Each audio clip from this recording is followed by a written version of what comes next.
आज का हमारा टॉपिक गैस को लेकर है। गैस बनना मतलब जिसे गैस्ट्राइटिस बोला जाता है, जिसे एसिड रिफ्लक्स डिसऑर्डर बोला जाता है, जिसे जीआईडी के नाम से भी जाना जाता है, जिसे आईबीएस मतलब इरिटेबल बाउल सिंड्रोम के नाम से जाना जाता है, जिसे बहुत से लोग इंडाइजेशन बोलते हैं, जिसे हाइपर एसिडिटी बोलते हैं, और लगभग जिसके मुंह में जो आया गैस बनने को लेकर इस नाम से जाना जाता है। तो नमस्कार दोस्तों, मैं डॉक्टर अविनाश शरणागत स्वागत करता हूं आप सभी का मेरे यूट्यूब चैनल मेडिकल इन्फो में।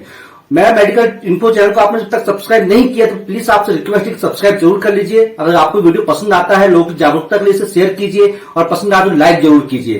तो आज का हमारा टॉपिक चालू करते हैं गैस।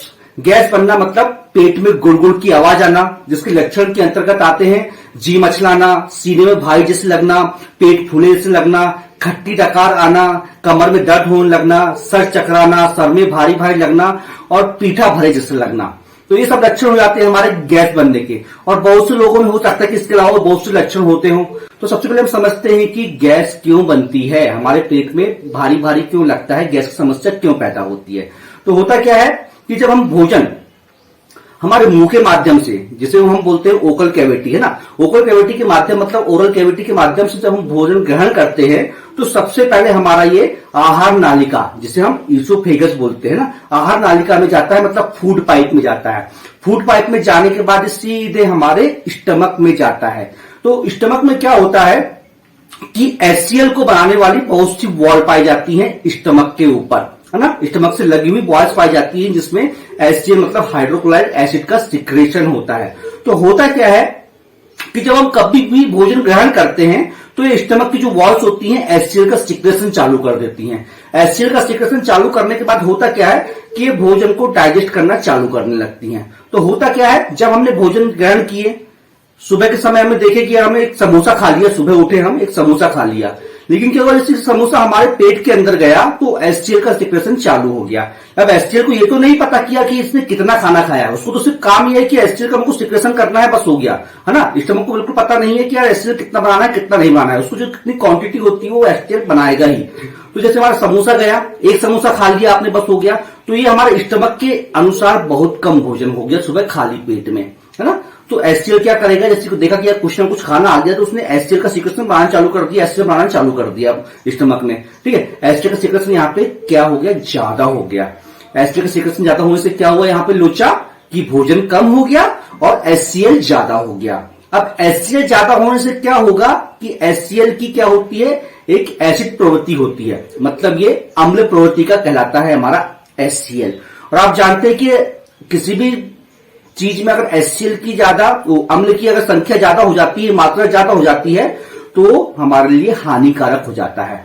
तो सेम हमारे स्टमक के साथ भी यही होता है, एचसीएल की संख्या मात्रा बहुत ज्यादा बढ़ जाती है, जिसकी वजह से होता क्या है कि एसिड बहुत ज्यादा आवेशित हो जाता है और हमारे स्टमक को नुकसान पहुंचाने लगता है। और हमारे स्टमक को नुकसान पहुंचाने के कारण क्या होता है कि हमारे पेट के अंदर गैस बनने लगना, और ये आगे बढ़ के चलता है तो हमारी जो वॉल्स होती हैं स्टमक की उसको डैमेज पहुंचाना, मतलब एक तरीके से वुंड डेवलप करने लगना, जिसकी वजह से क्या होता है कि पेप्टिक अल्सर की मात्रा बढ़ जाने की वजह से हमारे स्टमक में पूरा का पूरा छाले टाइप का होने लगना या फिर घाव टाइप के होने लगना, जिससे अल्सर के नाम से भी जाना जाता है। तो ये लगभग एक कंडीशन लगभग डेवलप होना चालू हो जाती है अगर हम इस टाइप से कम भोजन करते हैं और एचसीएल ज्यादा बनने लगता है। तो पूरा का पूरा यहाँ पे क्या होता है, एचसीएल ज्यादा बनने का कारण से हमें गैस बनती है। तो पूरा का पूरा यहाँ पे एचसीएल का रोल कहा है कि गैस क्यों बनती है, एचसीएल के कारण हमारी गैस बनती है।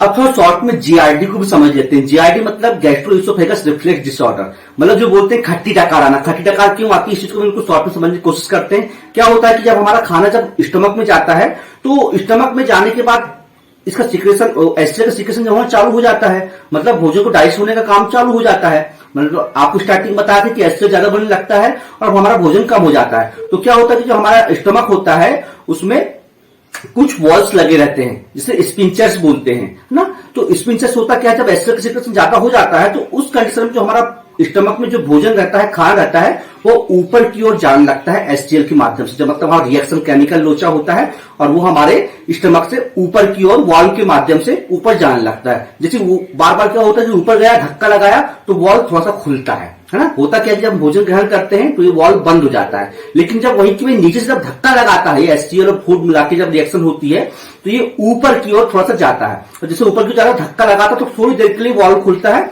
और जो एसिड रहता है वो ऊपर की ओर आता है, जिससे क्या होता है खट्टी डकार आती है, जिसे हम क्या बोलते हैं शॉर्ट फॉर्म में जीआईडी। अब समझते हैं ये प्रॉब्लम किससे ज्यादा क्रिएट होती है, गैस बनने वाली जीआईडी वाली प्रॉब्लम किससे ज्यादा क्रिएट होती है। तो इसमें स्मोकर्स भैया, सिगरेट पीने वाले, बीड़ी पीने वाले, दारू पीने वाले, इनको ज्यादा दिक्कत ज्यादा जाती है। साथ में जिसको ओबेसिटी की प्रॉब्लम है, जिससे हाइपर ओबेसिटी मतलब मोटापे जिससे ज्यादा दिक्कत है, जिसको थायराइड की दिक्कत है या फिर किसी टाइप से जो शुगर की दिक्कत होती है, अपने को डायबिटिक पेशेंट है तो उसे एक प्रॉब्लम ज्यादा क्रिएट होती है, फिर किसी बीमारी से ग्रसित है तो उससे ज्यादा दिक्कत जाती है। तो हम बात करते हैं कि अब किसे ये दिक्कत जाती है तो उसके हिसाब से क्या संतुलित आहार है और क्या संतुलित आहार नहीं है, तो क्या खाना चाहिए और क्या नहीं खाना चाहिए। तो भैया अगर आपको गैस से दूर रहना है, आपको गैस समस्या से अगर दूर रहना है आपको, तो स्टेरॉइड बिल्कुल मत लीजिए, जंक फूड बिल्कुल मत लीजिए।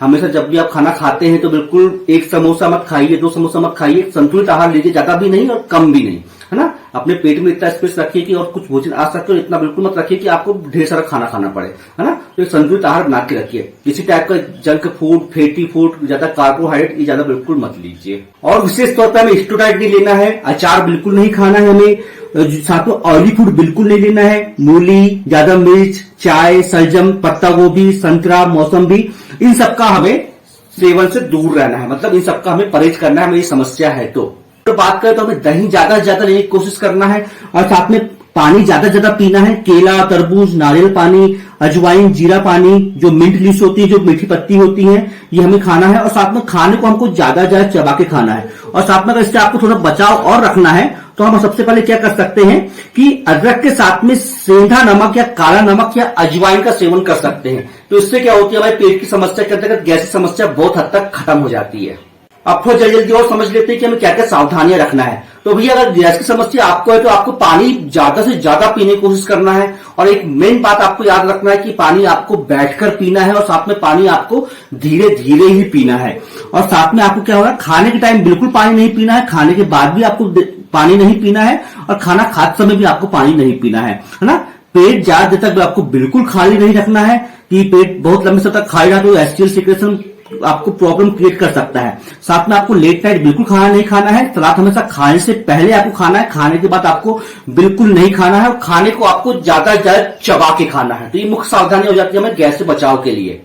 अगर गैस की समस्या अगर आपको डेवलप हो गई तो आगे चल के आपको जरूर से पक्का है कि आपको कॉन्स्टिपेशन मतलब कब्ज की प्रॉब्लम जरूर क्रिएट होगी। तो भैया ये सब सावधानी रखना बहुत ज्यादा जरूरी है। तो हम समझते हैं भैया कि इसके लिए हमें क्या क्या सावधानी, जो अब डिटेल में बताना चाहूंगा आपको कि क्या क्या रखना है। हम बात करते हैं थोड़ा सा आयुर्वेद की ओर जाते हैं। तो आयुर्वेद में हमें ये कहा गया है, हमारे बड़े बुजुर्गों ने कहा हुआ है कि भैया हमेशा खाना जब भी खाओ तो नहा धो के खाओ, है ना। नहा धो के खाओ मतलब पूजा पाठ करो, नहा धो, उसके बाद आप खाना भरपेट खाओ, ठीक है। तो उनकी जो बात है अभी बिल्कुल आपको ध्यान में रखना है इन सब चीजों को। होता क्या है कि जब हम भोजन ग्रहण करते हैं तो उसके बाद भोजन को पचने के लिए निश्चित टेम्परेचर, तापमान की आवश्यकता पड़ती है भोजन को डाइजेस्ट करने के लिए।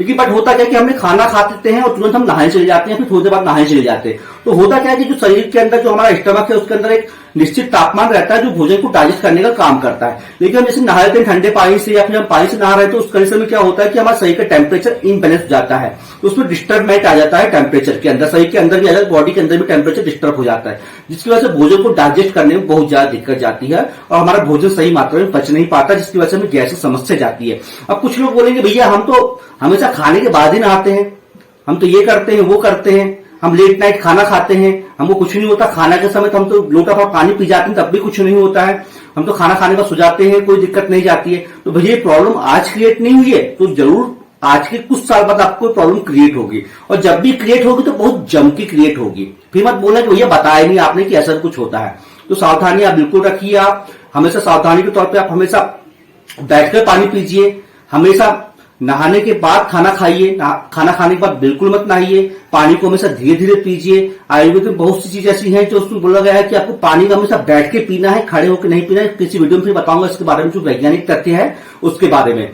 तो छोटी छोटी सावधानियां जो आपको रखना है, लेट नाइट बिल्कुल खाना नहीं खाना है आपको। खाना खाने में कुछ देर तक आपको टहलना है। खाने का एक निश्चित समय बना के रखिए कि हमें इतने समय ही खाना है, मतलब दिन में इतने बजे खाना है, रात में इतने बजे ही खाना है। अगर टाइम निश्चित रहा तो आप बिल्कुल कभी पेट में किसी टाइप की कोई समस्या नहीं आएगी, गैस की दिक्कत आपको बिल्कुल नहीं आएगी। तो छोटी छोटी सावधानियों को बिल्कुल ध्यान रखिए। और भैया गैस की समस्या से और दूर है तो बिल्कुल स्ट्रेस बिल्कुल मत लो, टेंशन बिल्कुल मत लो। अपना जो काम का बर्डन है बिल्कुल कम से कम रखो। और भैया गुटखा सिगरेट पीने वालों से बिल्कुल निवेदन है भैया कि जब भी आप खाना खाते हो तो तुरंत गुटखा सुपारी मत खाओ, बिल्कुल, है ना। इससे हमारा जो शरीर का डाइजेशन होता है बहुत डिस्टर्ब होता है। तो कुछ लोग फिर बोलेंगे भैया हम तो खाते हैं तभी पचता है, तो भैया आज दिक्कत नहीं जाएगी, कल जरूर दिक्कत जाएगी, है ना। तो ये सब चीज थोड़ा सा दूर रहो भैया। नींद भरपूर लो, जितनी नींद हो सकती है। जो 8 घंटे का समय, 6 से 8 घंटे का जो समय है नींद कंप्लीट लो। खाली पेट बिल्कुल चाय कॉफी बिल्कुल मत पियो।